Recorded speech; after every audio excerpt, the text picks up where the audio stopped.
የሰዓቱን አጫጭር መረጃዎች ይዤላችሁ ቀርቤያለሁ። እስከ ፍጻሜው ድረስ አብራችሁን ቆዩ። በዚህ ሰዓት የመረጃ ጊዜ ሁለት ያልኳቸውን አጫጭር መረጃዎች ይዤላችሁ ቀርቤያለሁ። እስከ መጨረሻው ድረስ አብራችሁን ቆዩ። በትግራይ ክልል ማዕከላዊ ዞን ውስጥ በሚገኙ ሁለት ከተሞችና አንድ ወረዳ ውስጥ አርብ ሌሊትና ዛሬ ንጋት ላይ የድሮን ጥቃት መፈጸማቸውን ቢቢሲ ያገኛቸው መረጃዎች አመላከቱ። የተባበሩት መንግስታት አባል ሀገራት የሚጠበቅባቸውን መዋጮ እየከፈሉ ባለመሆናቸው ተቋሙ በአጭር ጊዜ ፋይናንስ ቀውስ ሊገጥመው እንደሚችል ዋና ጸሐፊው አንቶኒዮ ጉቴሬዝ አስጠነቀቁ። በትግራይ ክልል 3 አካባቢዎች ላይ በተፈጸመ የድሮን ጥቃት አንድ ሰው መገደሉን ፖሊስ ገለጸ። በትግራይ ክልል ማዕከላዊ ዞን ውስጥ በሚገኙ ሁለት ከተሞችና አንድ ወረዳ ውስጥ አርብ ሌሊትና ዛሬ ንጋት ላይ የድሮን ጥቃት መፈጸማቸውን ቢቢሲ ያገኛቸው መረጃዎች አመላከቱ። እንጥጮ በተባለች ከተማ በተፈጸመ የድሮን ጥቃት አንድ ሰው ሕይወቱ ሲያልፍ አንድ ሰው ደግሞ መቁሰሉን የከተማዋ ፖሊስ ለቢቢሲ ትግርኛ ገልጿል። የፌዴራል መንግስትና ትግራይ ኃይሎች ዳግም ግጭት ውስጥ መግባታቸውን እየተገለጸ ባለበት ወቅት የድሮን ጥቃት የተፈጸመው ትላንት አርብ ጥር 22 2018 ዓ.ም ነበር። ጥቃቱ የተፈጸመው እንጥጮና ገንደብታ ከተማ እንዲሁም አፈሮም ወረዳ ውስጥ እንደሆነ ፖሊስና ምንጮቹ ተናግረዋል። በእንጥጮና በገንደበታ ከተሞች የተፈጸመው የድሮን ጥቃት ተሽከርካሪዎችን ኢላማ እንዳደረጉም ተገልጿል። የእንጥጮ ከተማ ፖሊስ አዛዥ ተስፋዬ አማረ እንደተናገሩት በከተማው ሁለት ተሽከርካሪዎች ላይ የድሮን ጥቃት ተፈጽሞባቸዋል። ጥቃቱ ከሌሊቱ 9 ሰዓት እስከ 10 ሰዓት ባለው ጊዜ ውስጥ እንደተፈጸመም ተገልጿል። የድሮን ቦምቡ ያረፈው በመኪኖቹ ጋቢና ላይ መሆኑን የሚናገሩት የከተማው ፖሊስ አዛዥ በጥቃቱ አንድ አሽከርካሪ ሕይወቱ እንዳለፈም አስታውቋል። የተሽከርካሪው ረዳት የሆነው አንድ ግለሰብ ደግሞ ጉዳት ደርሶበት ወደ ሆስፒታል መወሰዱንም አስረድተዋል። የፖሊስ አዛዡ እንደሚናገሩት ጥቃት የተፈጸመባቸው አይሱዚና ኤፌሳር የጭነት ተሽከርካሪዎች የምግብና የንግድ ሸቀጦችን የጫኑ እንደነበሩም ተናግረዋል። የእንጥጮ ከተማ መንግስት ኮሚኒኬሽን ጽህፈት ቤት ጥቃቱን በተመለከተ በፌስቡክ ገጹ ባወጣው መግለጫ ከተሽከርካሪዎቹ አንዱ ሙዝ እንደጫነም ተናግረዋል። ሌላኛው መኪና ደግሞ ዘይትና የተለያዩ ሸቀጣሸቀጦችን እንደጫነ ተናግረዋል።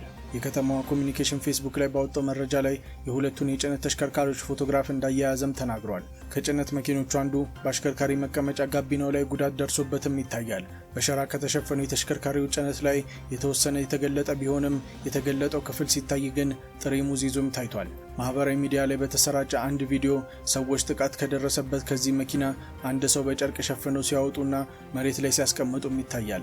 ስፍራው ላይ የፖሊስ ደንብ ልብስ የለበሱ እንዲሁም መንገድ ዳር የተሰበሰቡ የሚመለከቱ ሰዎችም ነበሩበት።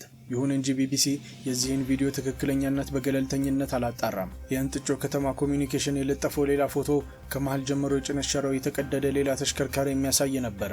በተቀደደው የሸራ ክፍል ላይም ካርቶኖች፣ ቢጫ የዘይት ጄሪካንና በፕላስቲክ የታሸጉ መጠጥ መሰል ነገሮችም አሉበት።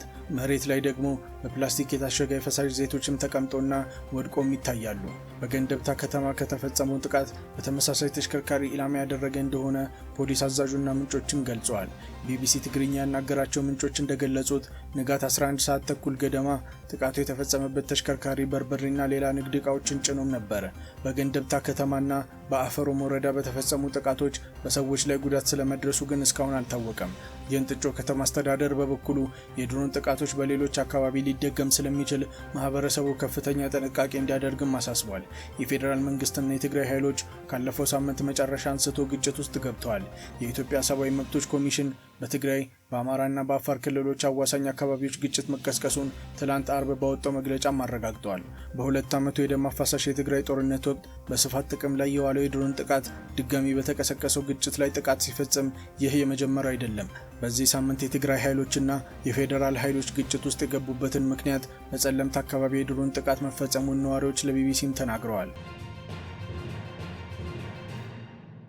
የተባበሩት መንግስታት ድርጅት አባላት መዋጮ እየከፈሉ ባለመሆኑ ተቋሙ የፋይናንስ ቀውስ ሊገጥመው እንደሚችል ገለጸ። የተባበሩት መንግስታት አባል ሀገራት የሚጠበቅባቸውን መዋጮ እየከፈሉ ባለመሆናቸው ተቋሙ በአጭር ጊዜ ፋይናንስ ቀውስ ሊገጥመው እንደሚችል ዋና ጸሐፊው አንቶኒዮ ጉቴሬዝ አስጠነቀቁ። የተባበሩት መንግስታት ድርጅት የፊታችን ሐምሌ ያለውን ገንዘብ ሊያልቅ እንደሚችልና ይህም ስራ እንደሚያሰናክልበትም ተናግሯል። ተቋሙ የፋይናንስ ቀውስ ውስጥ እንዳይወድቅ 193ቱ አባል ሀገራት መዋጮ በመክፈል ኃላፊነታቸውን እንዲወጡ ጉቴሬዝ በጽሑፍ ደብዳቤያቸው ጠይቀዋል። ለተባበሩት መንግስታት ድርጅት ከፍተኛውን ገንዘብ የምትለግሰው አሜሪካ ለጸጥታ አስከባሪዎች ስትሰጥ የነበረውን ክፍያ ማቋረጧ ተቋሙን አጣብቂኝ ውስጥ ከቶታል። አሜሪካ የዓለም ጤና ድርጅትን ጨምሮ ከሌሎች መንግስታዊ ድርጅት ተቋሞች ለቃም ወጥታለች። በትራምፕ ውሳኔ መሰረት አሜሪካ ራሷን ከተቋሟ ስታገል፣ ሌሎች ሀገራት ደግሞ ክፍያ ለመፈጸም ፈቃደኛ አልሆኑም።